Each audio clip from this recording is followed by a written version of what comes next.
Matt, Dan, Jers. We are back. City of Brotherly Love, Philadelphia. Finally, an Airbnb where we're going to try out being in separate rooms, see if that makes the audio better. We've gotten feedback before that the Boots pods don't have the crispest audio, and that is accurate feedback, and we're always looking to improve. So hopefully it sounds a little better. We're not going to know until we finish recording, but time will tell. How are you doing? Long day. I think I was up at 4:45 to catch the train down from New York. You drove over from Jersey. It's late at about 10:15 p.m. We're recording the pod. How are you doing? I've got energy. We've got Philly Cricket Club to talk about, but how are you doing? Yeah, we just had a great meal. Cinco de Mayo, had to get our Mex in as a Vincerc tradition, and it kind of worked out, fell on the right day. I'm feeling good. I wonder, actually, I was thinking this before, the loyal listeners, are they shocked to see me not wearing a Melbourne hat? Because we had a situation where I may or may not have lost it. How are you feeling about that? Because you saw me in this hat today. Was it a bit of a shock to the system, or are we just going along? TBH, didn't even think about it till you mentioned Good. that you I had looked at lost. myself and I was like, whoa, this is different. Okay, that's fair. Well, the question would be: did your boys at the course, did the players still recognize you at the same rate that they normally? It seemed like they did, so I didn't throw them off at least. Yeah, I guess not, but I just had to like quickly glance over it because I did just like notice myself in the camera like this is a different guy. He's not a man of Melbourne anymore. I can't claim anything else, so I mean, I guess here we are. Gotta go through with it. And we'll pretty much talk exclusively about Philly Crick today because that's what the people are here for. That's what we're here for. And it's easy to move on to. I could hear myself a little bit in the background, so I'm going to speak a little bit quieter now. We'll see how that sounds. But last week, we said Scottie's career on the line. Do you have? I think he emphatically declared that his career is fine. Do you have any statement on the Scottie situation? Yeah, we definitely called it a litmus test week. I think you said it was over after 5 holes on Thursday, and yeah, that clearly was the case. He went out in I think 29 or 30 to start his week and did not look back, but can confirm career is back on tracks, and he's just celebrating, hanging the banners by not playing this week. So shout out Scottie, shout out Dallas. You got that Texas win, and off to the races heading into the heart of major season. I'm gonna connect all of these dots in the next 3 to 5 minutes. So I'm gonna jump though to Bryson. Do you have a statement on Bryson's continuation of his generational driving at Live Korea? Did you watch the reasonable amount of Live Korea as well? I watched the first few days. I think what did in Korea and has done the past few weeks has really benefited in Crank's driver sales. They have to be going through the roofs after what he did to the course and has been doing to the courses. So shout out Crank. I think they're doing great business wise. To connect the dots, I'm going to bring Rory McIlroy into the equation, who's obviously the only of these three players who is playing this week at Philly Cricket Club. We did not see him out there, but we have Rory takes to give based on what we saw from the golf course. Quail Hollow is next week. Rory, Quail Hollow, three words that go side by side. Any chance you get to talk about him? Bryson, to me, makes all the sense in the world at a place where you have to drive it long and straight the way he's driving. Scottie just won by 27 strokes in Dallas. Live fave at Quail. I don't think we stray from the path. It's been live fave Rory since before he won any tournament this year. Rory and Quail go hand in hand year in, year out, no matter what form he's in. And who knows? Like we beginning of the year, we thought Rory winning at Quail this PGA Championship would be bad for his career, but now he's got a major already and he has multiple wins. So we thought he was going to go along, no wins, and possibly pick one up at Quail. And yeah, another major for Rory, but it's at Quail. How much does it really cost?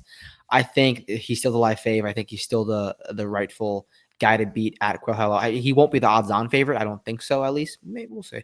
But Rory, yeah, the guy to beat. So back-to-back majors isn't one of your philosophical issues. You are fine with a player. I'm not saying you're going to pick him. I'm saying you still think he should be the live fave for back-to-back. It's like put this event at Quail Hollow, put it at where they have the DP World Tour Championship, put it at any Rory McIlroy golf course. It's a Rory McIlroy golf course. I think it's the form, and the form he's in is better than any other form he's been in, like in his damn career for the most part. So yeah, I think he's the guy to beat. Yeah, I'll go and I'll limb and say that. What about you? Like, who do you think is Bryson? I've been, I think, on Bryson at Quail as my pick since December, I think, is when I first started to crunch the numbers, kind of look ahead to the major season. And it was Bryson for me at Quail. The way and I will say at that time, it was, and I still stand by this. Scottie has never played Quail. Scottie, for whatever reason, he's had a million chances to play Quail if he wanted to. He clearly is not that excited about it. I will take guys who have played there, even though it's obviously going to be set up differently. It's going to be, well, Boots, we'll find out how it's going to look differently than it normally does. But I just have a hard time when they're playing at such equal level at the moment. All three of those guys obviously playing great, to go to the guy with the least experience of the course. There was questions in the Discord. There's been questions online about Bryson's dog. I've been standing by Bryson's dog after the Masters performance. There were some people upset. You might have even been upset at me standing behind Bryson's dog after the Masters. I'm gonna stick with Bryson live fave at Quail. Yeah, I definitely thought there was. Keep going. Sorry. Oh, I was going to say I'm excited to see the crank driver in action, because just go look. Shout out, our friends at Data Golf. Go look at Bryson on Data Golf off the tee, and A joke. and sure, it's the live stats or whatever. It's real. If you've watched live, the man is swinging out of his shoes on every swing, and it is going dead center every time. Yeah, it's a borderline cheat code. Like, I don't know why. It's got to be an ego thing. One golfer in the world has to use one. Like, one other golfer. What I know, he's a great driver and that he can do great things with any driver. But what this crank driver has done to his off the tee game, like he's near the top on live accuracy stats. It's nuts. It's truthfully insane stuff. So those stats are. Go look at them if you want to laugh. Truthfully, go look at them. 7.5 minutes in, we're talking about Bryson's crank driver on the Philly Cricket Boots pod. Wouldn't want it any other way. We wouldn't want it any other way. The skip ahead people, they'll be skipping ahead anyway, so it doesn't matter to them.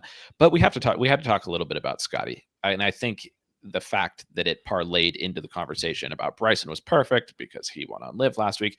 So now we can comfortably put last week behind us and get to the task at hand, which is Philadelphia Cricket Club. And I think you described it.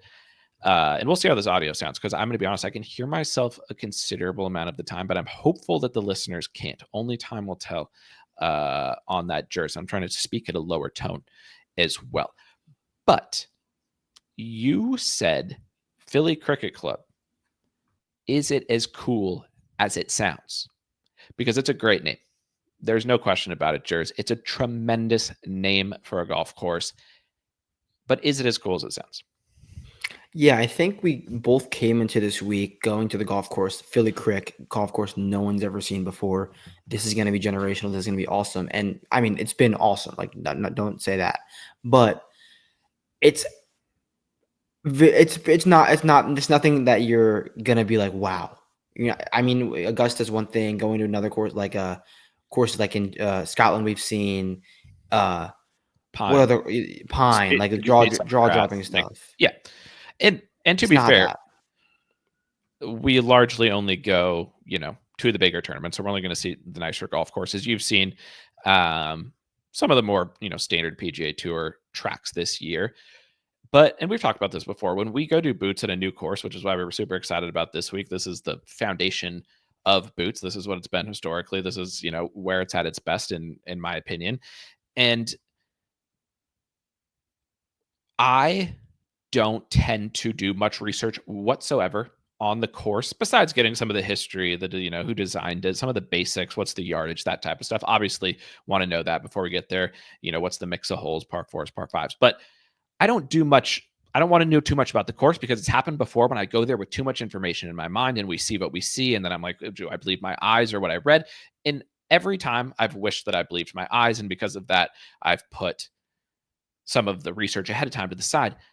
I was hyped, but I think it was because the name was so sick, and it is a good golf course. Like, I'm not saying that it's a bad golf course. I think we're going to talk through it and talk about a lot of things we like about the golf course, but just purely, we walked 18 multiple times today. Like, we've saw a lot of the course. You could see a lot of the course from different spots. It's not one where I'm going to be going home and thinking of a lot of the holes over and over in my head, but there are some good ones. Yeah, no, I 100% agree with you. It's just visually like a open field, kind of like with some trees, a little bit of elevation change. Nothing to really. I mean, it was designed in like the 1800s. It's not an architectural modern masterpiece that's going to take your breath away visually, but there's definitely a ton of nuance in the golf course in terms of how the holes are going to play. I think we have a really good sense of that, and we'll get to it. So we're not shitting on the golf course at all. Like we've actively shit on golf courses before, and we're not gonna say that we haven't. And this isn't that. We're just saying it didn't live up to the expectations of Philly Cricket Club, the course that no one's ever seen before. What we thought last week. So yeah, it's pretty much just that. And I will say what's been really cool, and one of the huge shout outs to the listeners, the supporters, the subscribers. A lot of people for multiple years have been, supportive of Vincerix, and I appreciate everybody so much. We getting to be there today when there was nobody at the course today. It was us, the golfers, their teams, some volunteers, some corporate people from Truist, just walking around enjoying the golf, obviously some members and things like that. But yes, it wasn't the most beautiful golf course or the coolest golf course that we've ever been to. It wasn't the best designed golf course that we've ever been to, but it was a cool day of boots from just the fact that we were roaming around. We had, the ability to get up close and personal to the course and to the action. Probably the best. At least I know you've had a couple times this year, but for me at least, one of the coolest experiences on that front. Yeah, I mean, always count your blessings every day. The fact that we're the only ones out there doing this, seeing the golf course, like this is an event that people are going to watch worldwide, and we're the only people out there on Monday, Tuesday, Wednesday, seeing what's going on. Truthfully, an unreal experience, and we're definitely happy to share it with you guys. So, Philly Crick always have a special place in our hearts. So I'm happy to cover the Truist for you guys, and thank you again.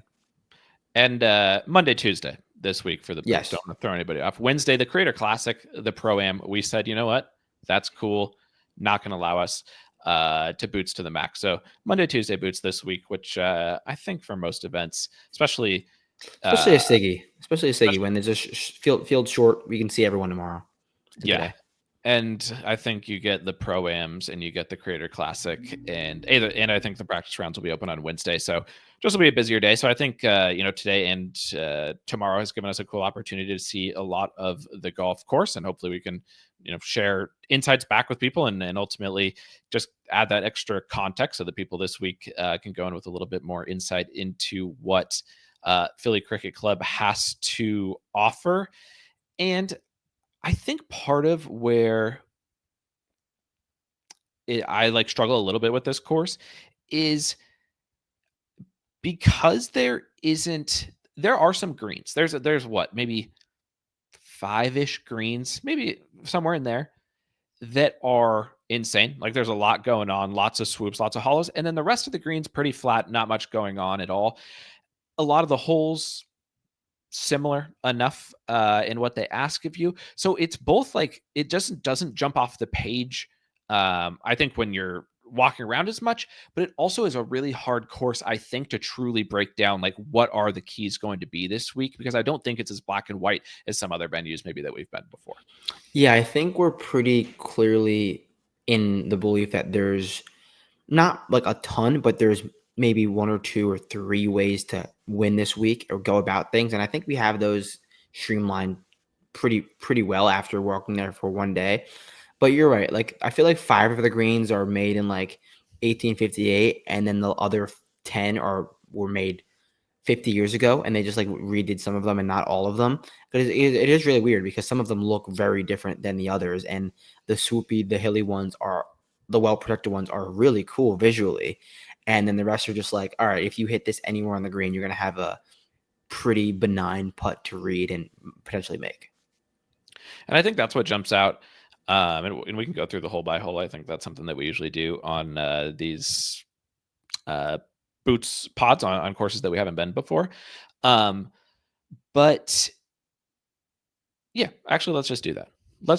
Let's go through the holes. Our takes will come together as we talk about the holes. There was a second through the first 6 holes where I said this might be TPC cricket range. Yep. It's not. I'm not going to make that. We had a real moment when we were at Valhalla. We had this moment at Valhalla where we were like, this is our PGA championship. This is what we're doing here. Like, this is a joke of a golf course. 25 under is going to freaking win it. And like, damn near did. We were close. The first 6 holes were, so like, if you're getting at like, what do they mean? You can score on the first 6, and we'll get into the dynamics of that. But it turned the tides rather quickly after that. So I'm not making that statement. I want to be clear. We thought it. Yeah, we thought this was one of those when you're on the front 9 at Valhalla and you're like, what are we doing here? This makes no sense. But I'm not saying that because it gets better. But the first 5 holes, and I think we switched to it. It wasn't the first 6. It's the first 5. I think 6 is tough enough. But you need to get after it early.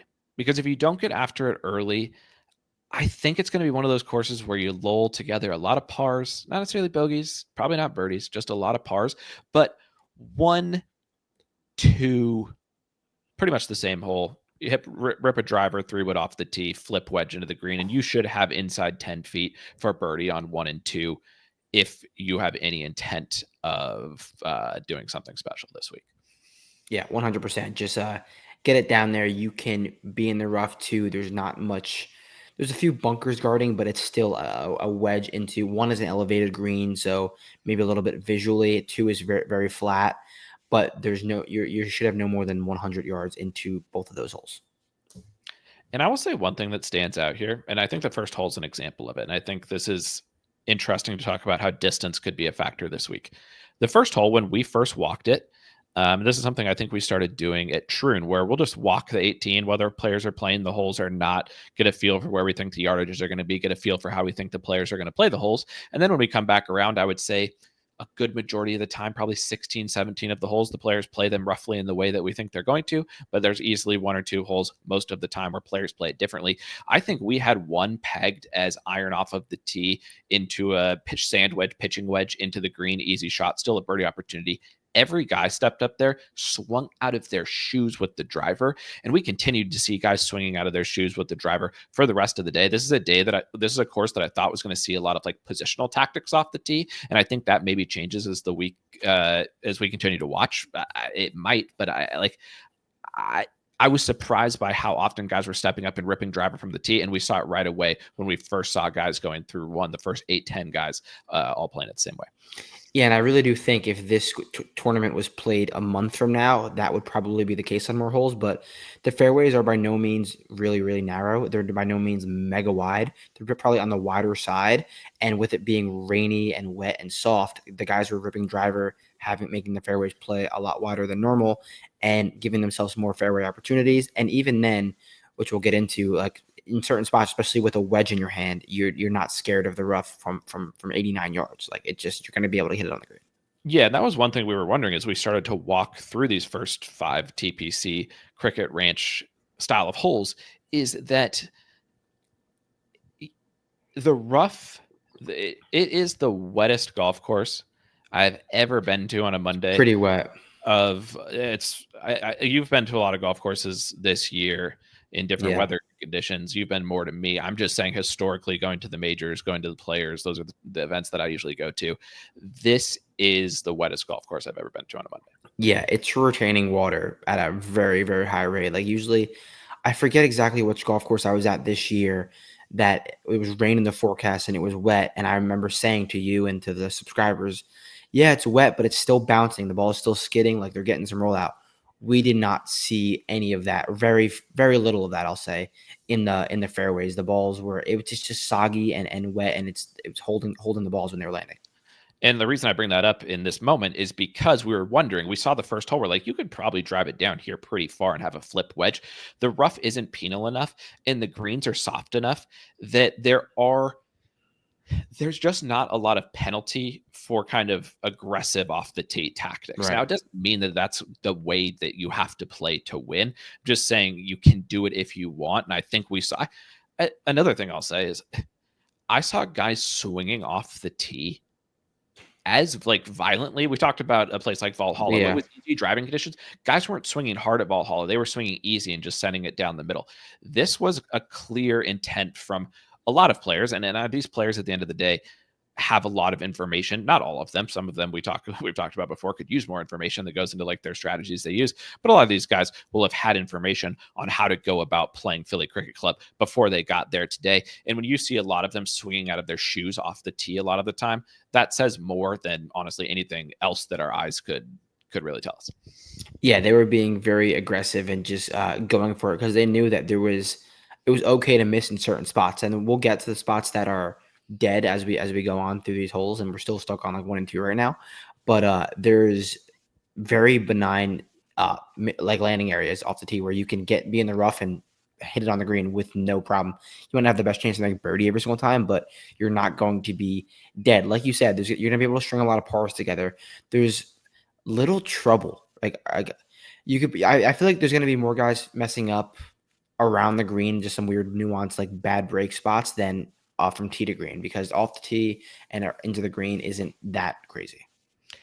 And we are stuck on 1 and 2, but I think, as we go through the holes, we'll talk about some things that we just came into our minds as we saw different holes. And I think they, speak more macro level about the course. But all of this to say, I know we're going to get through these holes in a second.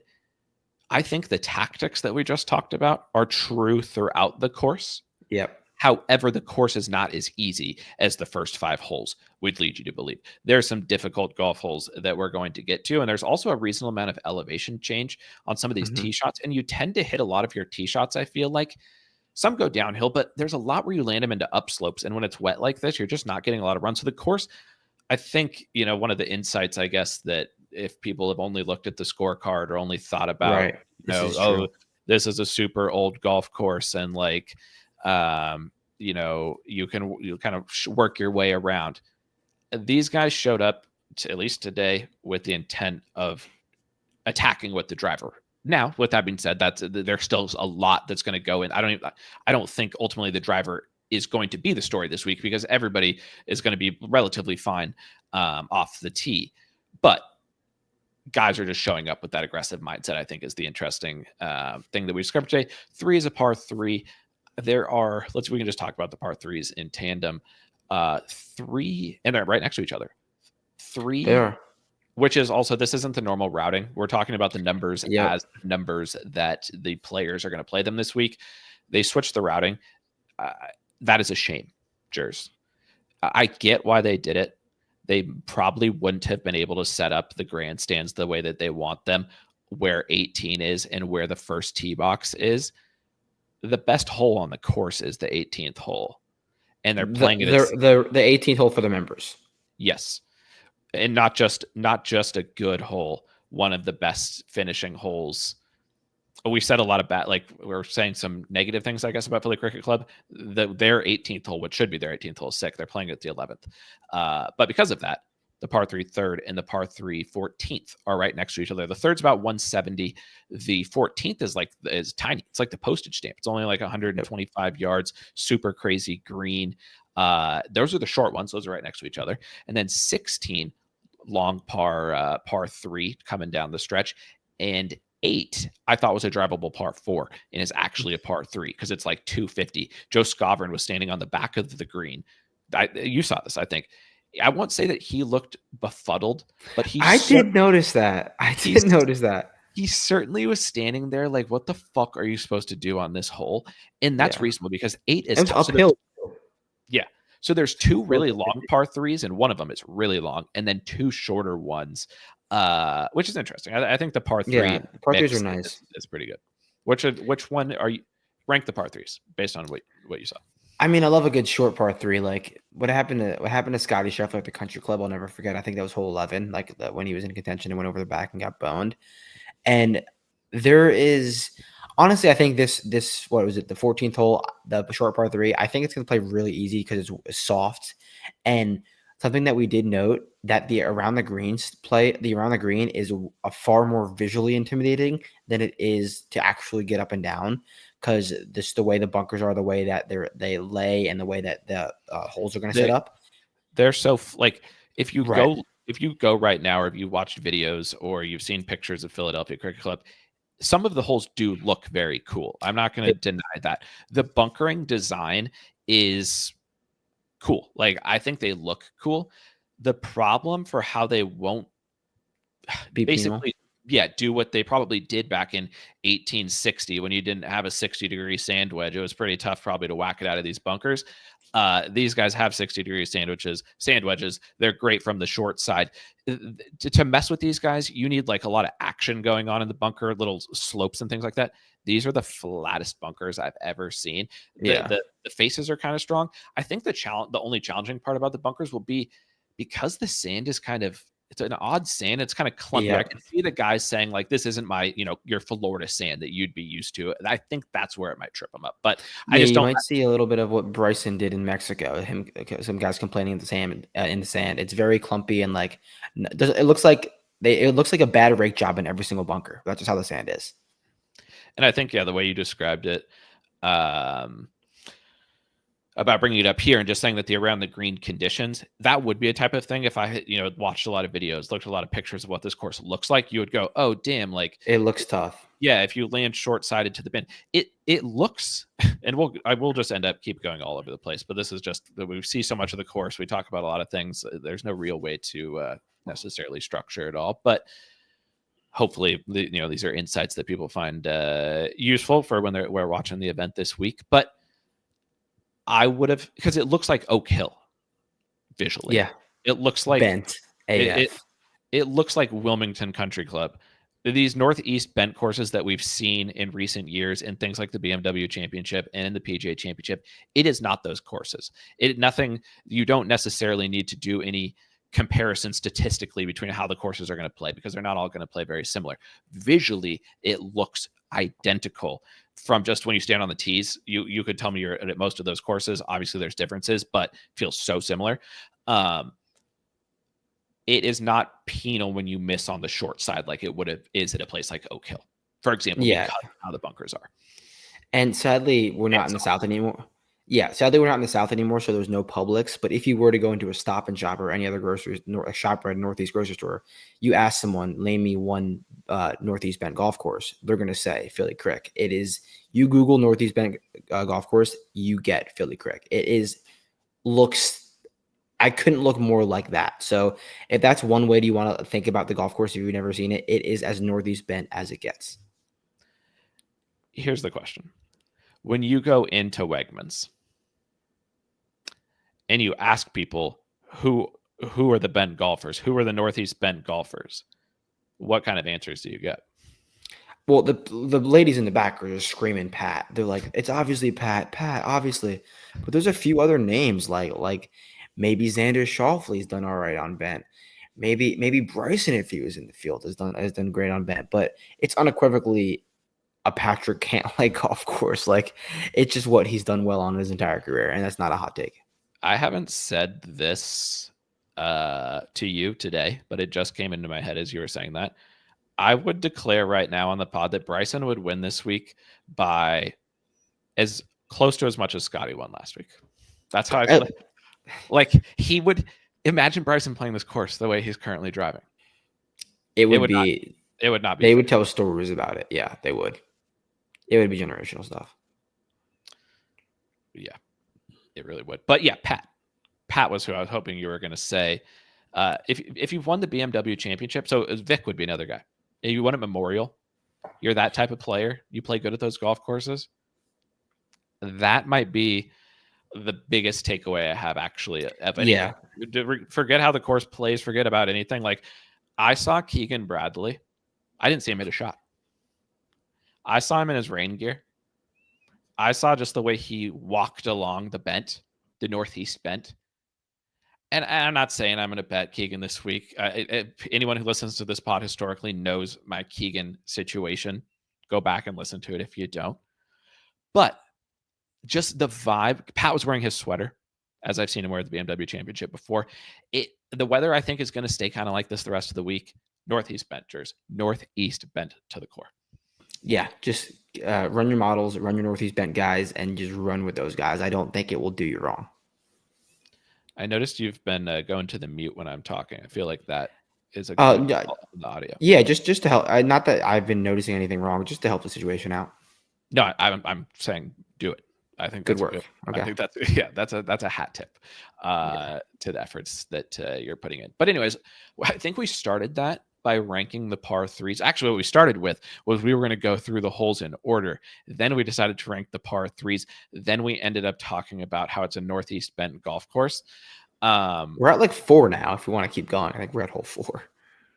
4 uphill par 4, bunker on the left. We saw both Pat and Vic and Xander all play this hole today. It's the first hole. It's the first hole that makes you hit a good drive. You get rewarded. I would say it's the first hole where you get rewarded for hitting a good drive. 1 and 2, you just hit an okay drive, and you're going to have 10 feet for birdie with a reasonable iron shot. I think 4, yeah, it's. But I still think like it's to me not a great golf hole in the sense that even like Xander hit it in the rough down the right. He's making par every time. Yeah. 9 times out of 10. But if you do hit a great drive, split the bunker, and you're in the middle of the fairway, you have another wedge in your hand, and you're putting it to 15 feet at worst. Yeah. I think there is a reward. The chance to make a birdie goes up from being in the fairway. I just think like there's no penalty basically for getting super aggressive on that tee and swinging hard, which is what we saw most of the guys.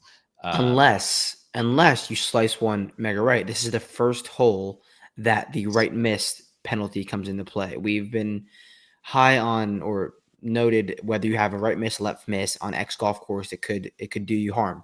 A right miss here could do you harm on I think 4 holes, but legitimately OB. 4 to 5 holes legitimately OB, opposed to a left miss where it's just 1 hole where it's legitimately OB. And 4, if you hit it too far right, you are over the wall that separates the north from the wildlings. The wall is sick. If you watch Game of Thrones, it is that wall. The wall is pretty sick. I think we probably started a little, but it's this. We did this because the first 5 holes are what the first 5 holes are. We started a little negative just about Philly cricket in general, and I do agree it doesn't live up to the caliber of the beautiful name of Philadelphia Cricket Club. But the wall is sick. The wall is sick for sure. But yeah, so I think you get rewarded if you're in the fairway here. You can make a birdie 4 under through 4 in play. Somebody will go 4 under through 4. Almost surely in play. There's going to be some low scores out the gate, so don't freak out when you see everyone being under par. Because I assume everyone's going to start on 1. It's a signature event, so there's going to be guys in the hot starts. Don't sound the alarms just yet. Yeah, and I think you need a hot start. I think you'll know. I think not a week where you want your guy not getting off to a hot start, and you kind of think like, oh, he'll work his way back into the round. I think it's you want to be sweating kind of early, kind of out of the gates for the first 5 holes, because 5 then becomes the first par 5 on the course. None of the par 5s are long. I think this would be another tricky thing because none of the par 5s are long on paper. So if you were just watching, or just looking at the scorecard, you'd think all of these are like guaranteed birdie and eagle opportunities. 5, the right miss is in play here. And to your point, you don't want to miss right here on 4 or 5 of the holes because it's OP. Left pretty much wide open, and this is the first time where it really can go your way because there's a bunker left of the fairway, but if you miss left of the bunker into the rough, you have a great chance of knocking it up near the green and getting up and down for birdie. I think even from the fairway, it's going to be a really tough iron shot just to hit the green in 2 because this green is this is one of the more difficult visual small greens. The greens are small overall, but if you hit it in the left bunker on 5, unstar your player. It's an unacceptable tactical decision this week. That's my stance. My strongest, like how to play the course this week stance is on the 5th. Yeah, I guess you mentioned the strategy just to go left, and wasn't sure if we are going to touch on it because this is some information we need to be selling to the caddies. But we'll talk about it. Hopefully, some are watching. You want your golfer to blast it left of the bunker on 5 every single time. Do not bring right OB into right. play. Yeah. OB right. And left of the bunker is one, it's going to be trampled down. Everyone's going to be standing there. Two, it gives you the exact same, maybe even an easier angle to just lay out back into the fairway than the actual fairway, because the fairway will entice you to go for it. If you're in the left rough, you're going to lay up to within about 60 yards. You're guaranteeing you're taking out anything worse than a five. You have a 60-yard chip for birdie. You get up and down 3 times out of 4. That's a great week on hole 5. There's a massive tree left of that bunker. That's your aiming point. You'll see it on the TV.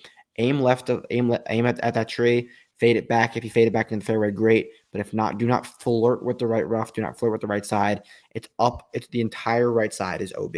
Just stay left. You might as well play up 6 fairway. Stay left. But that's why I'm talking too about that bunker, because that's the only spot where you can't go guarantee that you're going to hit the ball up next to the green. The rough is already trampled down left of 6, and nobody's even walked on it yet. I think we might have been the first people of the day to walk on the rough left Ever. Maybe ever. maybe ever left of the 5th hole today, and it was non-existent. So if my player, or tomorrow at Boots, if I see any player hit it into the left bunker, Zal was the only person that we saw do this today, hit it into the left bunker. I will be upset. I will genuinely I don't. It's hard to tilt that much in golf anymore because we watch golf every week. Crazy things happen. I will tilt if I open up the app on the 5th and see my players like 287 off the tee in the left fairway bunker. Anger. And I will say, I personally, you weren't really with me. I stood behind 5T I watched maybe 5 groups go through 5T. It's Monday morning. They didn't know the sight line. They were all trying to squeeze one down the little fairway. And I know there were some guys leaning to the right, trying to hold it back, whether they're in the rough, whether they were a little bit OB. They don't know that yet. Hopefully that changes, because you cross it off. A big X on the scorecard. We I should should have send just told them, the guys that I cared about. Now we need to send the pod to BSB before we release it to the public. Yeah, we could do that. That was a nice moment today, seeing both BSB and BG. I wasn't with you when you saw BG, and it really hurt. I'll see him tomorrow, but he gave a shout out to the pod. He knows he needs to come on before the Masters. Yeah, he did mention I got to come on the pod every single week. I mean, 1 for 1 and it's a win. So shout out Ben Griffin. Hopefully the bent grass juices are flowing this week, because you look good out there. Yeah. So number 5, I think it seems like there should be a lot of eagles. I don't think there's going to be a ton unless you're chipping in from the bunker or getting it up and down from in front of the green. It's just, and the reason we said that, you're going to be in the fairway. You're going to have an iron shot, most likely, if you hit a good drive to the green. But I think it's just going to be tough to hit this green. And the up and down from in front of the green looks pretty easy.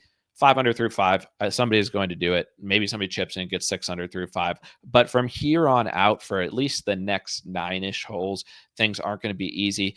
And part of that was 4 and 5 today going downwind. I think if the wind whisperers are out there, they can pull this up and check for themselves. The direction the wind was blowing today, I think it was only saying 10 miles an hour with gusts maybe 15 to 20. Because of the elevation change, because of the exposure, I mean, you're just in an empty field with rolling hills, so the wind kind of just whips through. 6 turns back into the wind, and I think the wind felt and impacted the shots a lot more than what it says on the weather report. Yeah, I definitely felt the same way. It said around 10 to 20 today, but it was surely gusting, and it was surely noticeable. Throw in some rain and some sideways little drizzle.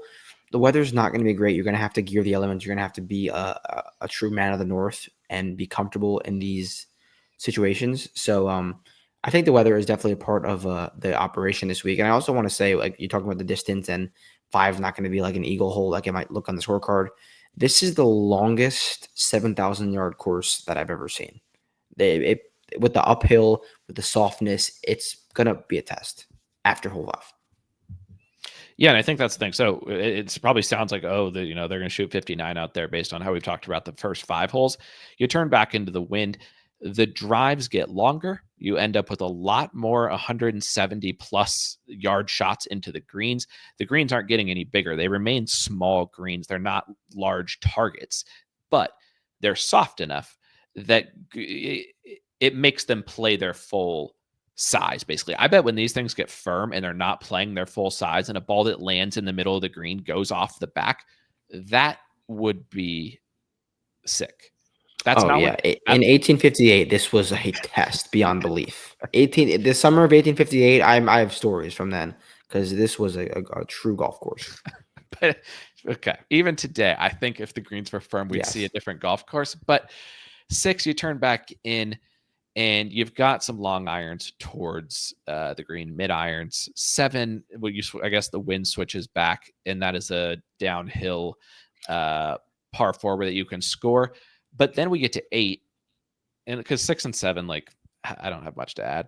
They're golf holes that are at this. Yes, seven's downhill, 6 uphill, and 7 7's was green. downwind today. 7's green is Seven's green is if you miss the green.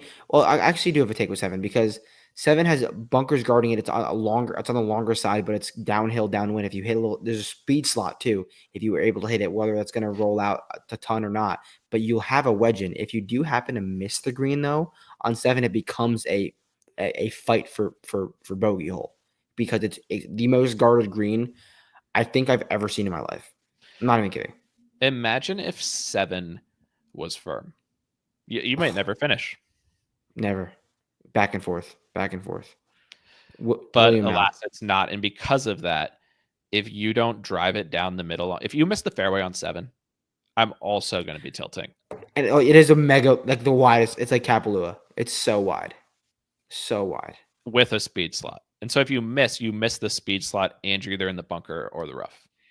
This is the truest like birdie to bogey hole. Like it's like a 3 if you hit the fairway and like a 5 if you don't. Yep. I agree with that. And so, yeah, 6 and 7, I think probably play together.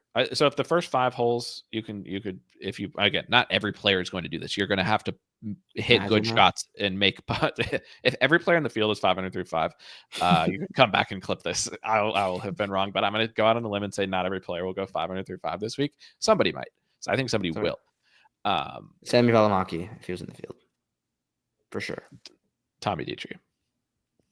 Looking good. I was going to ask you this a few minutes ago before it honestly threw me off when we were talking about 6 and 7 because I was trying to remember what I was going to ask you. You mentioned Men of the North, and it wasn't warm today by anybody's measure. No. Nobody would go out there and say that it was a warm day, and it was damp, and your socks were wet instantly because it's the wettest golf course that's ever been visited. It reminds me, there's a course in Washington that used to exist called Sumner Meadows that I used to play as a kid. You would leave there. You'd need a new pair of shoes. You'd need 2 new pairs of shoes because even thinking about your feet would be so wet for a while that you'd ruin the next pair of shoes even after you went home and dried your feet. It wasn't that bad, but it's sad. Sadly, I was reminded of that while we were out there today. But which man was the most man of the North today based on what they were wearing in the conditions? Well, as much as it felt like a northern day, it felt like a brisk day on the coast of California, northern coast of California. Maverick McNeely. Go on, talk about Maverick McNeely. Well, I was hoping you were going to say Maverick, and I originally brought it up because I mentioned Tommy Dietz because Tommy Dietz, because there was nobody there, it was kind of a free for all. Anybody on the course, you could go wherever you wanted. Like it was literally just like there happens to be professional golfers here today who are going to play in this tournament in a few days, but it's just everybody's hanging out. Tommy Dietz could have so easily been a random person who just got back from vacation and was like, the golf course, let's walk out and see what happens. He looked so funny and so awesome simultaneously. I've never seen such an unserious attire on the golf course that still looks straight out of a magazine. It looked good. Yeah.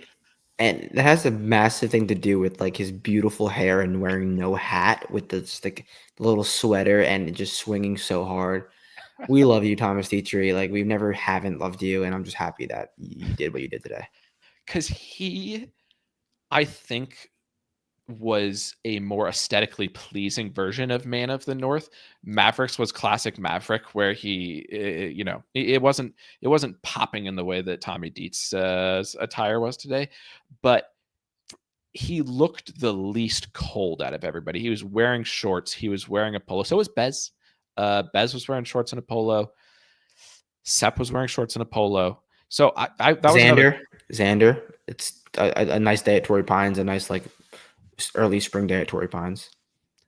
Let me ask you actually about Xander right now, and people are wondering when are they going to talk about the 8th hole. We'll talk about the 8th hole. It's a good hole too. One of these days. It's the hole that flabbergasted Scottie. But I have to ask you these things before we forget, because famously in the last pod, I forgot what I was going to say, and we can't go there again. And it's late, so we're just bouncing all around. Xander Whisperer, because I bring him up because we saw him. We got a good look at Xander. We had as close to Xander as we've probably ever seen him hit an 8-iron, and it looked much more like the Xander that I'm familiar with from Boots of before. But he's your guy, and I'm not going to say you have to decide if you're going to bet him or not in this moment. But did you get a similar sense from him out there? Best Xander I've seen. I'll say that. Best of 2025. Best Xander I've seen was 2025. On the record for some generational Xander performances in the past, and seeing that with my own eyes in the practice rounds. But we're going to hopefully see him more tomorrow. And we have a note to add to Xander, which I'm sure you're going to get it, or we can save it for the subs on who he was playing with, the story arc of how that's gone. But Xander looked as good as we've seen Xander, and I've seen Xander since he won last year. And he was playing with Pat. That's common knowledge that I feel like. Well, it's common knowledge, or yeah. Okay, go ahead. It may not be common knowledge to all, because a man actually walked up to me while you were waiting to watch Eck and Vic play the 3rd, and I went over to the 4th to watch Xander and Pat T. I think this man might have been like the CEO of Truist or something. He had an aura of like leadership of Truist about him. He looked at me and he went, "Who is that guy playing with Xander?" And I went, "That's Cantlay." And then I expected him to go like, "Oh, okay." He goes, "Oh, Patrick, I love him." And I was like, this man legitimately was just 8 inches away from us. Like Cantlay almost brushed our shoulders as he walked past, and he didn't recognize him, but he loves him. I was completely thrown off.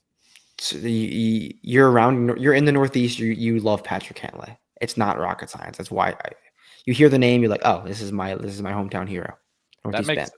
That makes sense. He had heard the name before, because people talk about it. Because he went to the Wegmans. He didn't know what he looks like because he'd never actually seen him before. I've been there in like the past with like things in life. I hear things and I've never seen them, but I am aware. So yeah. Okay. Patrick. But yeah, no, I love Patrick too. I will say, yeah, Xander hit his irons nice. I think Xander looked like his stats, the driver, wasn't amazing, but I think the flush with the iron, I was like, okay. It was. Because, and I think that's the cool thing about Boots, and like we get to see these guys a lot, is last year when we went to Boots, it was Xander hit the ball perfectly every single time he swung, every single time, and he looked as if the practice rounds didn't matter whatsoever. He was merely like, guys, let me know when we tee off for the real tournament, because I'm just going to keep doing what I'm doing right now. Finally paid off with the 2 major wins last year. But these top level players, when they're playing at the absolute peaks of their game, like Xander was last year, you notice it when you're there because they're doing it at such a consistent level. And Xander's not back to that level yet, obviously, but I think I started to get more of those vibes out there today. 100%. And this is maybe like the 4th or 5th time I've seen him this year.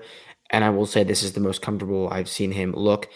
I will say it's not like there yet, because we saw him not the best off the tee, and last year he was generationally strapping off the tee, and we have that inside knowledge from talking to certain caddies that he hasn't felt comfortable with the driver this year, and that's kind of shown in the stats. So that's still checking out, but at the end of the day, this was the best I've seen Xander look. And I think too, yeah, just walking around looking confident. He didn't look too concerned. Yeah. Oh yeah. I think we've seen it. You've good seen vibes, Jogan. Yeah. Good vibes. Speaking of good vibes, we'll get to the 8th hole in a second. I just want to talk about the other good vibes guy today. Another man of the North. Vic was in shorts in a polo. This was the warmest day in Norway, easily. Because when I'm at, you've been to Aldi before? up tier. Trust me. Yeah, because when I'm there, Hovland comes up pretty often. Because is it a Scandinavian store? I believe it is. It's German. I think it's German. Stevie Eggs. Maybe this week Well, too. remember how many Germans we talked to on the pod last week or on Fast Greens? Right? I think we mentioned 4 and Germans. Rosenmuller played pretty good, I think. Yeah. So you're an Aldi. Keep going. Sorry. Yeah, they bring up Hovland there because they know what he did at Oak Hill. Played pretty good down to the end. Only lost to Brooks and I think, or maybe fell off at the end, but only lost to Brooks and Scottie if I remember properly. He won at Muirfield Village. He won Olympia Fields. At Olympia Fields. He seems like a guy who would like this type of golf course. Almost won at Valhalla. Almost won at Valhalla. If you go back and listen to all the Boots reports from last year, the storyline of the entire year was Vic and Valhalla. Who was his coach? Oh, Joe Mayo. Our pods. Oh, sorry, I thought you were talking about like the. Yeah. Yes, our pods. Okay, it's late. I tried to lob up one for a Grand Slam clippable moment. It's okay. It happens. We'll get him next time. But Joe Mayo and Victor Hovland out there.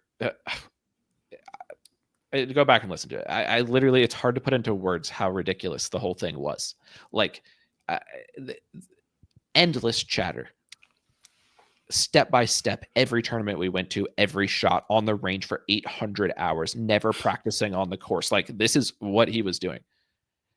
There was no coach telling him what to do today. He was casually swinging on the range. He went to the course. We saw Shea in the morning. Shea's in great spirits. There's just the two of them, X out there. They're walking down the fairways. There's one, I think it's maybe a coach or somebody who's got eyes on it, but he's walking well back. They're not even talking to each other. Vic is back from the perspective of he's just playing golf again. And it's really nice to see. I don't know what that means this week. I'm definitely interested, but I thought it was nice to see Vic just clearly in such a better spot. Yeah, Vic, good vibes. He knows it's a Vic golf course. He knows that he's as good as anyone in the world when he's playing well and swinging well, and looked the part. Like it's confidence. Confident Vic is a good Vic. He's a world beater when he's going well, and he knows he can be that. So the spirits were great from the Hovland camp. He's the type of player who, when he gets to the 8th hole and it's 250 yards and it looks like a drivable par 4, I think you could find a way to piece together a narrative that Philadelphia Cricket Club is going to be all about wedges. And I think if you just looked again at the scorecard, that would make sense. The 8th is an example of the type of a hole where I'm trying to think about the right way to describe it so that it's not confusing, but the holes where you can hit your wedges, every guy is going to hit it between 5 and 15 feet, and they're makeable putts. It's going to be tough to differentiate yourself with the wedges because it's not like they're super tucked pins and you need to be, like at Harbortown or Hilton Head, a place like JT, for example, where they're really narrow margins with the wedges, and the difference between a shot that lands 5 feet from the hole and ones that ends up 30 feet from the hole could actually be 1 foot of shot. It's not going to be the case here. The ball's going to stop where it is. You're going to be able to spin it back next to the pin. But there's enough long iron holes like the 8th where hitting the green will give you a makeable birdie look anywhere on the surface, and you're going to at least have a chance of making birdie, and par will be easily attained. You miss the green or you put yourself in the wrong spot, your average score is going to be 4 or 3.5 to 4. You did a great job at describing that, because like you said, the wedge holes that we've mentioned, and like there's a few more on the back, everyone is going to be hitting them to 15 feet, even out of the rough, honestly. Like everyone's going to be hitting them. At least you have a decent chance. And all the greens are back to front sloping. We didn't mention that, but they're back to front sloping. You'll be able to spin it back and stop it on the green. The 13, 12 holes that aren't that, real separators in terms of hitting a decent drive, legit ball striking, like big boy major championship level ball striking. Philly damn crick. Yeah, that's what you got to do on those 13 holes. And that they named the course what it was for those 13 holes, not the first 5 or however it's routed, but they knew what they were They doing. might have named it for the holes on the other side of the train tracks. The other side of they look pretty nice. Yeah, They did. cool flags too. But yeah, so 8 is one of Shout out those holes. M. Caratan. I gotta find 8 his is one name. of those holes where there's going to be a guy. I'll try to think of a guy, some random wedge player who's like on fire to start. They're 5 under through 7, and they get to 8, and they have to hit the green from 250. And Ludwig pulls out like a 9-iron and lands it in the middle of the green. He's like, "This is how you play golf on like for the big boys." And then that wedge player has having to take the head off of his wood to hit it into the 8th. And if he misses left, he's down there in Amex territory in the William Mao. with Willie Mao, and he's just made double bogey, and now the course is only getting tougher from here. So I think this is where things get real, and to your point, this is where they started to name the course what they did, because we're going to see some stuff on 8.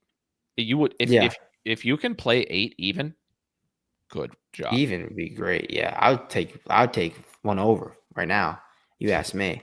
But truthfully, that bunker left is half of like the Amex bunker. What hole is that? 16 Amex? Half of that bunker. Is it 16? Yeah. Where William Mao.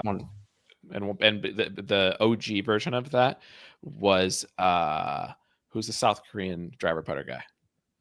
He's on the Corn Ferry right now. Oh, Ben On.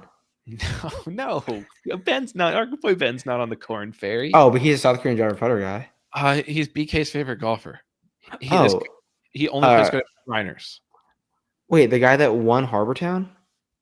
No, the listeners are screaming into their computers right now. I got to go look at the Shriners results to find who this is. Okay, I literally have no idea what you're talking about. Blanking on this golfer's name, and he is.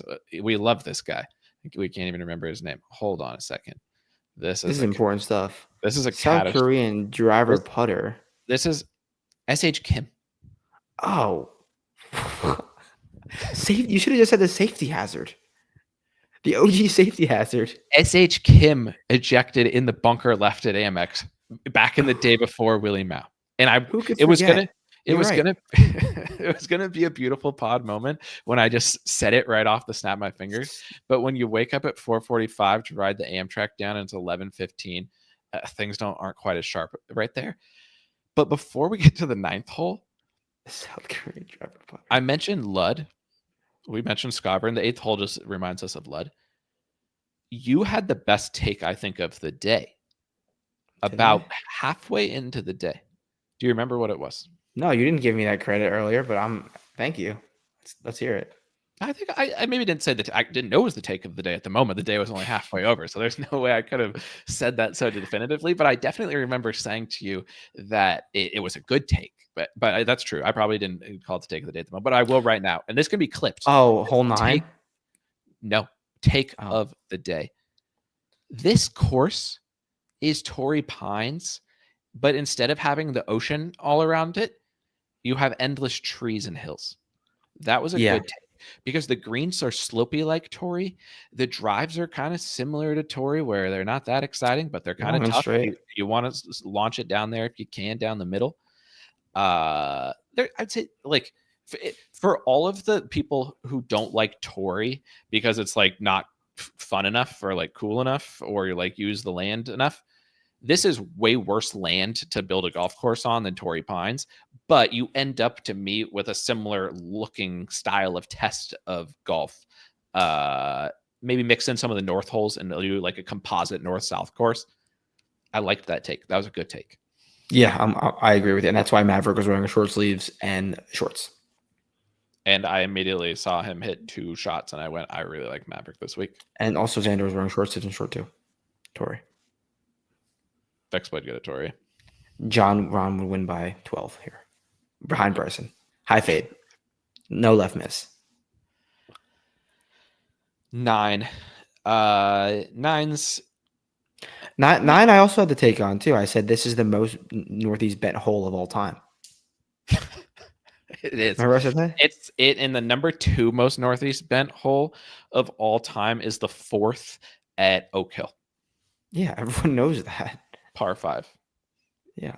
Brooks, you couldn't hit the fairway at Oak Hill because it was so firm. And that's the difference ultimately between So here, Oak Hill, and Wilmington CC, because they all are the most northeast bent courses of all time, and they all look the exact same when you're there, and they all give you the same type of allergies when you walk them.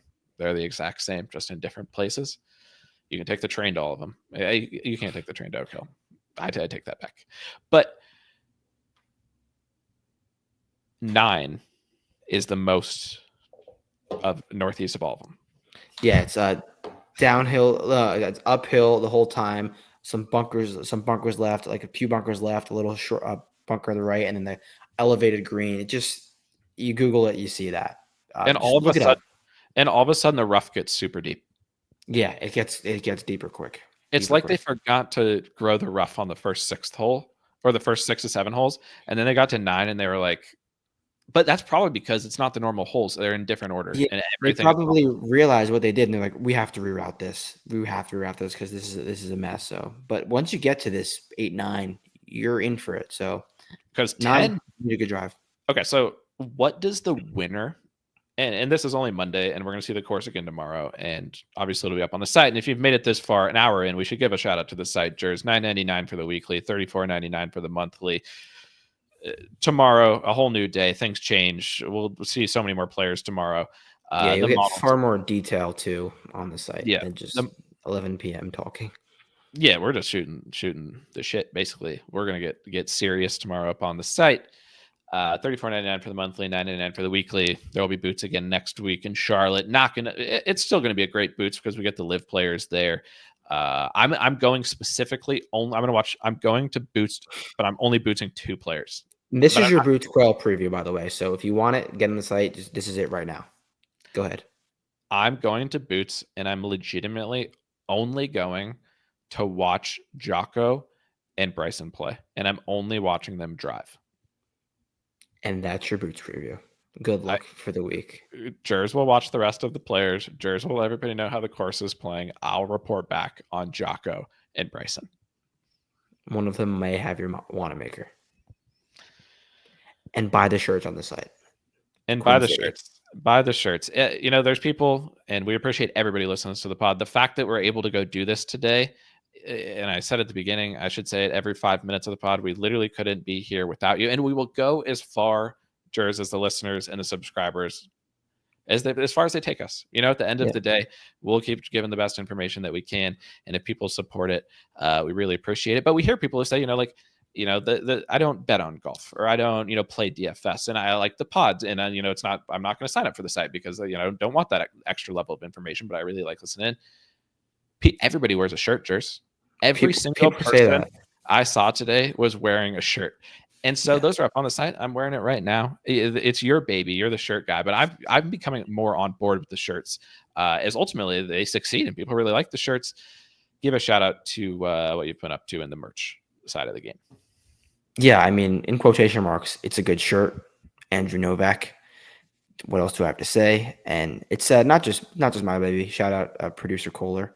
It is his design and his efforts that got us to these shirts. But I don't want to go too far and deep to the shirts. They're really good shirts. They really support us with our endeavors and our work. But they're stylish. They're fun. They get compliments from females in SF on the regular. Their shipments are coming in. So shout out if you got a shirt, and definitely head over there. There's tons of designs like that one. We have the Quail ones coming up next week. Aren't released yet, but they're up on the site.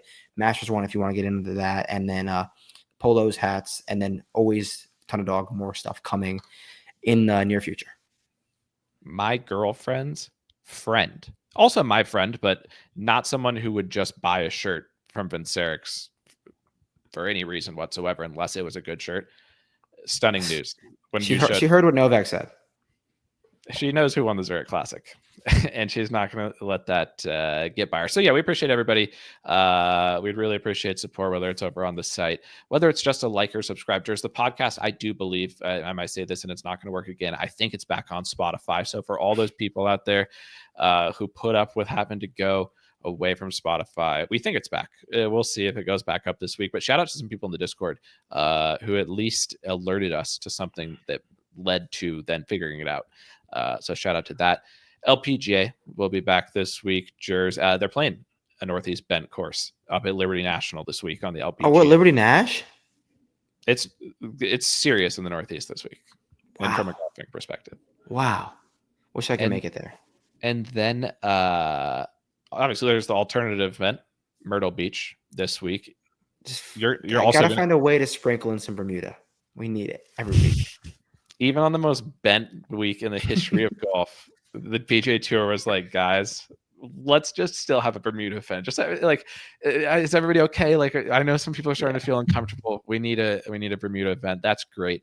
The Bermuda guys will be there, even though Chris Gotterup won in Myrtle Beach, a Northeast golfer jurors. So there's a lot of loose ends to tie together this week, and they'll be over on the site. And DP, back to the Turkish Airlines. Shout out Brooks, first ever European Tour win. So if you don't think what's happening across the P matters this week, it does. So lots happening outside of that, but that's the front nine. That's the front. That's our live halftime break right there. Yeah, that's the live halftime break after the front nine. And my question was going to be, and I don't know how what I then said led to where we went, but what I was going to say was I'm not putting you on the spot because and then I said we're going to be at the course tomorrow and things could change and it will continue to adapt as we see more shots, more guys play. They'll change their strategies. That's the fun thing about keeping tabs as the week goes on.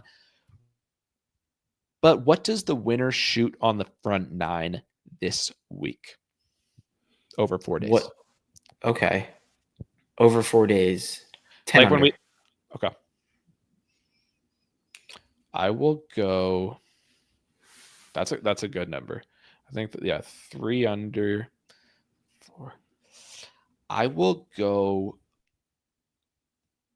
a little. I'll take that they shoot lower than that they get to 11 or 12 on the front nine. So do you want to set the over under at 10.5? I'll take the over. You take the under. Oh yeah, did we have a $10 bet last week too? Well, Zal withdrew, and then that's right.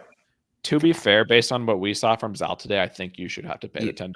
Fair. Okay. And for those who didn't listen last week, that was a T20 bet that we had against each other on Zal, and then he withdrew.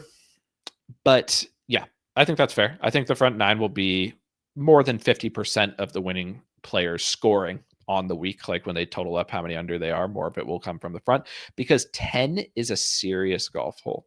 And 11 is a serious golf hole. 10 and 11 back to back. If every hole on the course was like this, Philadelphia Cricket Club would be one of the best golf courses ever, probably. But unfortunately, they're not all like this. But at least we get 10 and 11, which in reality are 17, 18, which is why this course would be sick if they finished with these, but they can't because of the clubhouse. That sucks. But enjoy 10 and 11 this week and pretend it's 17 and 18 because that's what it's supposed to be. Yeah, they were both really, really great golf holes, specifically 11, they both required big boy shots from tee to the green. So yeah, I guess go through what it takes to get to 10 quickly, and then we'll get into one of the best holes, honestly, we've ever seen in 11. Yeah, 10, you need to hit a good drive. We saw Denny McCarthy hit the most tee shots off a tee in a practice round I've ever seen. On the 10th today, he hit so many that he let a group play through so he could putt on the 9th green, and then he hit some more.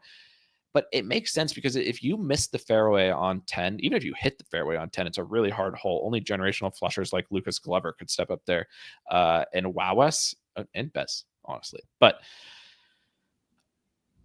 this is a serious golf hole. You're going to have to hit a mid to long iron into a pretty small green. And then if you miss, it's going to be a tricky up and down. This is one of those holes like I would say 6 is to some degree, 8 definitely is, 11 will be in a second, but serious ball striking test hole where like the guys who fit some of the other holes, some of the easier holes. I think Akshay was a good example of the type of player who was like, we don't really know how to feel about because he's going to do great on the easy wedge holes, but this is the type of ball striking test hole that only certain players in the field, I think, will consistently play well, basically. Yeah, 100%. Definitely a tough hole. I think you did a great job doing that. And then 11 is, like I said, one of the best holes we've ever seen in the history of Boots. After a very disappointing first 5 holes, it really just started to continually get better for us as we walked the course. 11 is another hole where it is a right miss will have you in a backyard, have you taking a penalty stroke. We saw some guys doing that. And if you're trying to bail out left, being like, all right, I can't go right, you are blocked out of from a massive tree into a 200, 190 yard approach shot with a creek guarding a potential layup if you wanted to do that, and a very quirky, undulated, and protected green. This is a par 4. So the scoring average on this hole, I mean, if you can get your DraftKings props in now, get it before they listen to the pod, get them in, over, bogeys, whatever you want to do on hole 11. I also didn't tell you this. When the guy came over and asked who Patrick Cantlay was, the potential Truist executive, he also told me that Brandon Shattuck, who is a PGA pro who's played in the PGA Championship and qualified, lost a big tournament because he hit it OB on that hole because it was supposed to be 18. And that's why it's such a shame, because I don't even know how to describe this hole. Honestly, I've never really seen anything like it. There's a giant hill that feeds down into a creek. If you try to lay up, the green's a million miles away. The drive is OB, and then there's sand, and you're blocked off by trees. There's also some risks on the tougher holes, this one specifically, for some catastrophic TIO situations where you could use the TIO to your advantage, I think, on some of these holes if you miss it far enough into certain spots. But if this was the 18th hole, you would see some major ejections. I think because it's 11, it's not going to eject people quite as hard, which is a shame. But 12 easy enough. 13 is exactly like 13 from Valhalla. Chip, basically. So yeah, 10, 11, 12, you could shoot +3 easily without really doing anything like 12 is one of those base holes like 6 and 7, 4, 6, 7, just a straight drive. You can have probably a mid iron in because it's uphill. 13 is literally just hit your driver. All the balls are going to land at the same, chip it up onto the basically green. No matter what you hit, though, you'll have within 100 to like 140 yards because it's a collection area down the bottom. You can hit driver through wood depending on the wind, and then it's a wedge into an uphill green. Easy hole. The problem is you end up, after you play the par 3 14, I didn't even think about this when we were there, you end up on the other side of the wall. And on the north. And on one side of the wall, things are sick, and on the other side of the wall, things are not as sick. And that's the shame about this finishing strike. It's going to be tough. 15. Let's just give 15 a few minutes, and then let's get to the odds board, because I don't think we don't want to give credit to the switch of the order. We need to respect the course as is and let 11 shine as much as possible, which is really 18. But 15 is the weirdest par 5 I think I've ever seen too. Yeah, definitely one of the weirder par 5s. It is a 3-wooder drive off the tee. If you want to be aggressive and hit a perfect drive, you can do that down to like 320, which will leave you 220 in, and in that gap from say 340 off the tee, 335 off the tee to 360 off the tee, there is the most bunkers in 130-yard area in any history of golf course. It is 20 bunkers. I before you came over there, and you were, I was with Ben. Ben got to the tee. He goes, "Do you think there's any bunkers down there?" Like, just joking. There's so many bunkers around 340. So it's not a layup because it's long enough, but you just can't. Like, Rory probably can't hit driver because it's just too. He'd hit in the bunker, and then from there it's a 220 approach shot into a small green on a par 5. Yeah, I think that it's similar to, it's in some ways similar to 5, but like the approaches on these par 5s are just so tough that I think in this case, a lot of guys are just going to miss the green and get up and down from the front bunker. It's going to cut down on the eagles, but Yeah, it looks like when you watch a World War I movie and they show like the wasteland of like the craters and stuff. It looks like that, but they're bunkers and they effectively do nothing except to keep the super bombers from like swinging out of their shoes. But interesting hole. So check that out. But again, another par five where you're gonna expect your guy to like have eagles because it's so short. It's not gonna go that way, unfortunately. But yeah, I think the back nine, like I think a good round is 4 under on the front, and then One one or or two. one or two on the back, and you would happily take a par back nine any day that you play good on the front. And that's why I think getting off to the good start is so important. Because if you get into the middle of your round and you're like, fuck, I need to make some birdies out here, there's going to be a while where there's not a lot of birdies to make. And then by the time you get there, you could have pressed. And so, all in all, for all that we've said, good, bad, and in between, what would you give the course from a how the tournament's going to go perspective? Take out the design, the architecture.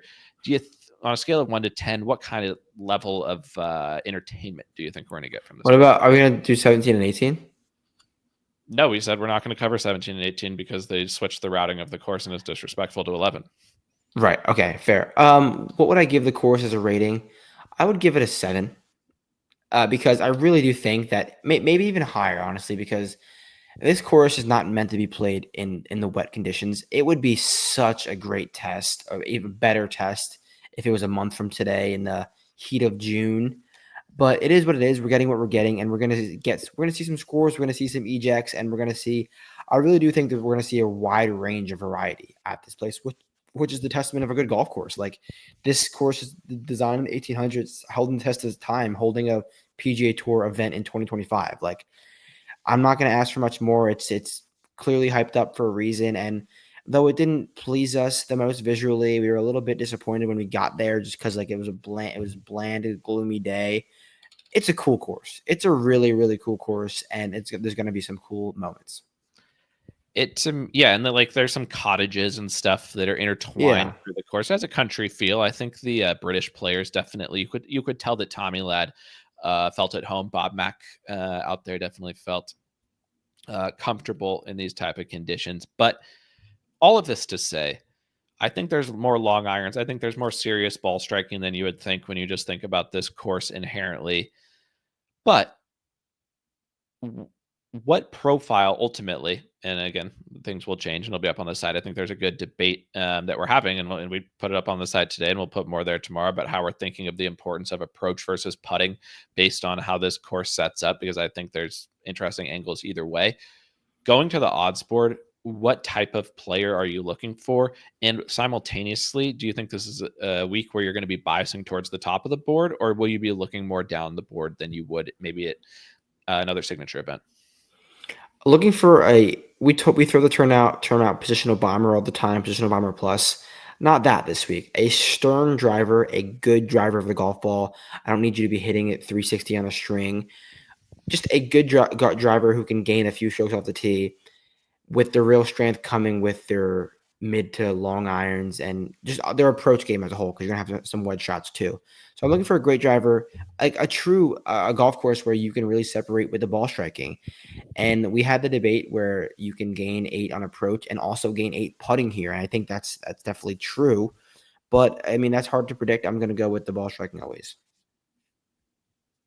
And on that front, the odds board jerks. It's here. Well, Rory hits the ball pretty good. That's what people have said about Rory as a golfer, that he has that skill set. Can he pull a Scottie? Can he just show up as the best golfer in the tournament? Obviously, a different field this week, but his odds are, you know, in the range that Scottie's been in these type of events before. Does it just continue or no? You got to pick your battles. We think Rory's got bigger things on his mind with the few majors coming up. Quail Hollow, home game in Northern Ireland. I don't think his full efforts are going to be there, like you said earlier at dinner. I think I agreed with you there. Yeah, I'm good to move forward with. I didn't feel afraid of Rory. Oh shit, Back. mic down, but it's back up. It's obviously different circumstances, like in many ways, but I don't. Rory's odds were super low at the Zurich with Shane. It didn't seem super intimidating. It was a good week to bet the board that week in the 20s and things like that. I kind of feel like that this week as well. And going back to the ball striking angle, are you because of that, and because I think there's more need of, or we think there's more need for ball striking maybe than like the average thought about this course. There's obviously great ball strikers at the top of the board. Do you think you'll be biasing higher up the board because of that, or more open to the middle range further down the board? I don't think I'm decided, or like I'm open to seeing. I get Boots weeks. I really trust my eyes, and we have a full day, and like you'll see where my decisions go tomorrow. So if you're a subscriber, definitely see that way. Like I'm not open. I'm open to betting someone 100 to 1. We've seen a longer shot win a elevated event before. I think this is an open golf course with multiple ways to do it. Like I said, a guy can putt, a guy can get really hot with the iron. So I'm going to leave that open interpretation and see who stripes tomorrow. And So Boots are for. The guy who won in the triple digits in a signature event was a Bermuda guy on Bermuda, Chris Kirk. People and we're on bet. So I'm just going to skip to the end. Do you have, like, I'm not even saying do you, I'm thinking out loud here because I'm looking for these guys myself. Who are the bent guys down the board that we need to have our eyes on? Let me take a look at Steven Yeager. I think he could be a bent guy from time to time, and someone who can be a plus driver, get hot on approach, playing some good golf right now. Didn't see any of it. We saw him walking with his GC quad, but I think Yeager fits that core. Remember, he won the Masters after 5 holes. So, yeah, Yeager, ride the hot hand. He won the one last week, too, after 7 holes. Like good at Tory. Yeah. It's crazy Adam Scott's fallen down this far. Forgot he even was playing golf, to be honest. Yeah. Yeah, I'm looking down the board for the Finau, theoretically. Tory comp. Tory of the East. The guy who the second I saw him riding around on the cart, your nemesis, and I said to myself, not my Northeast bent, Denny McCarthy. But then we saw him hit like 25 tee shots on 10. That Denny McCarthy is the type of guy who just this when I was there, I just got the feeling of Denny McCarthy, you know? Yeah, and like you wouldn't like ball striking standpoint, be like, yeah, Denny, but like just where we are in the country and the way the course feels and like the grittiness of it. Yeah, like Denny will find a way to get the ball in the hole and be there on Sunday.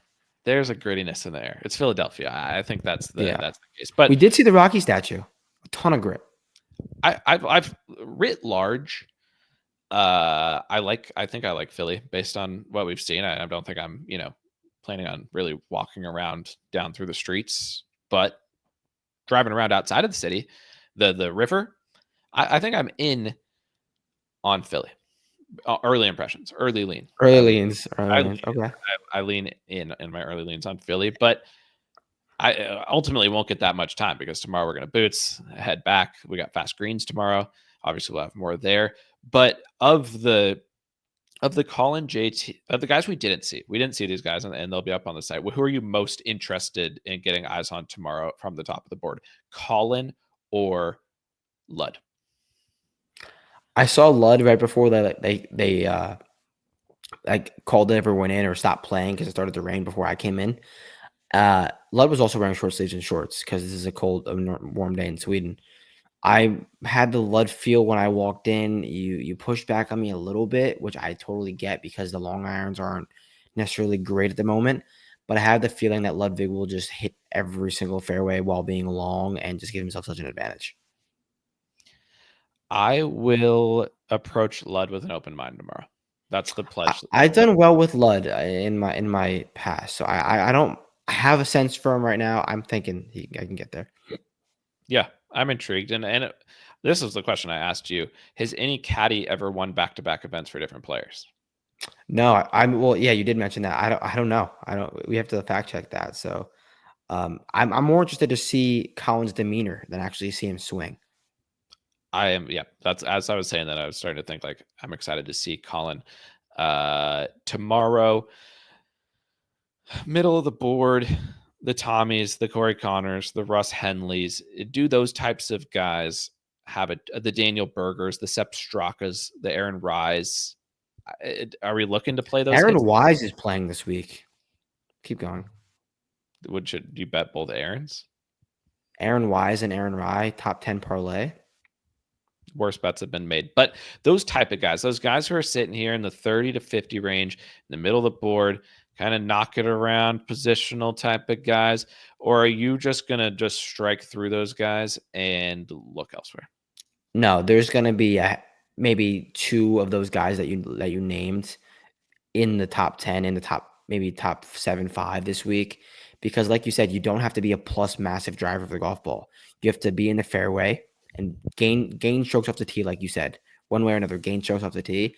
And those guys are all capable of doing it one way or another. And then they'll have the ceiling to get hot on approach or with the putter. So those guys, not saying all of them or who, but that style of golfer will make sense or will perform, a few of them. Who do you think the low Canadian is this week? Because it feels Canadian out there too. Yeah, cross off Pendrith. Well, also, you listeners know right now, Panthers were down 4-1. Before the pod, it's 4-3 Leafs. I don't know. They came back. I don't know what happened. Pendrith is out. He cares about the Leafs. Corey Connors was in the rough. Can't see that. Adam Hadwin was hitting some of the best range shots of all time. That leaves Nicky T. I'm in on Nicky T. This course, there's even the 15th hole. You said this reminds you of the 18th hole to Canadian Open when Tommy had to lay up and couldn't make birdie and win the tournament, and Nick Taylor won there. I could be down for some Nick Taylor dog this week down the board. I'm having a hard time. Wait a second. Okay. If I'm trying to decide if I commit to Vic or not in this moment. I don't think you need to. Yeah, I don't think you need to. I don't think I need to. No. We don't I think we'll both have strong Vic takes on the site tomorrow. Mm-hmm. I agree. BSB, can you do it? Right miss is in play. This field, is there something like weird? There's something weird about this field. Yeah. I don't know what it is. I don't know what it is either. I just having a hard, we saw a lot of these guys out there today.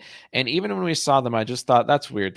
I don't know why, but when I saw Minwoo, it makes sense why Minwoo was there. I know he just won. Minwoo doesn't belong in Philly. But it's just I look at it, there's certain guys, there's a lot of guys in the field this week who I just don't have any interest in betting at all. Like Harrison Endicott. What are you doing? We had a moment where I thought Harrison Endicott was one in the field and two confirmed here because it was a man that looked just like Harrison Endicott. A lot of this we discover in real time as we're talking about this. And I think that's, people have said they like the Sam pod. Stevens, Torrey Pines. We're just kind of, thinking out loud. Now that I'm really looking at the odds board, because honestly, we spend most of the day bootsing, we're just out there, reporting back on what we find. I don't like anyone. How a lot of these guys have any chance of winning the tournament. I think there's going to be a couple guys now that I just really look at, they're just going to generationally stripe and no one's going to be able to keep up with them. Yeah. I think there's a real ball striking edge to be had this week.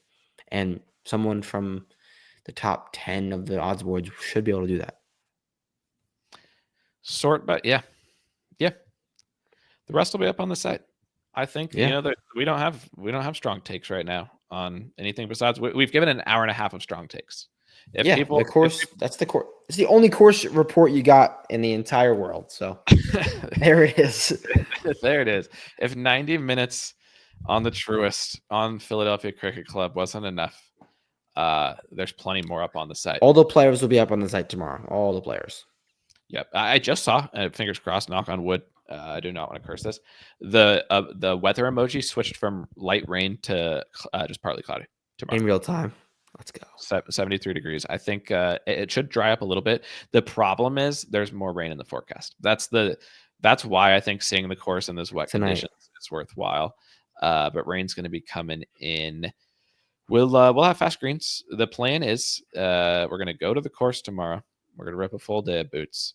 then we are going to get on the train. You're going to get in your car. We're going to go back. We're going to record some fast greens as well. So some more content for the people. Jers, I appreciate you. It's been wonderful, as it always is out here. And I'm excited to get out to the course tomorrow and see what we see. Let's do it. Happy 5th.